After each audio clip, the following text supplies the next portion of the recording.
Live mula sa UCA News Center. Ito ang Kidi Patrol. Kasama si Lizana Viel Rivera. Magandang araw Pilipinas, ako po si Lizana Viel Rivera na maghahatid ng nagbabagang balita ngayong araw.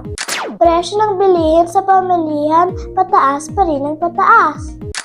Gaya ng temperature sa Pilipinas, mga presyo ng bilihin sa pamilihan, pataas din ang pataas. Ayon sa tala ng Department of Agriculture, ang mga presyo ng gulay sa pamilihan ay patuloy ang pagtaas. Ang presyo ng carrots ay nasa 80 hanggang 90 pesos na kada kilo. Ang presyo naman ng patatas ay nasa 70 hanggang 85 pesos na kada kilo. Samantalang ang repolyo ay pumalo na sa 60 hanggang 70 pesos na kada kilo.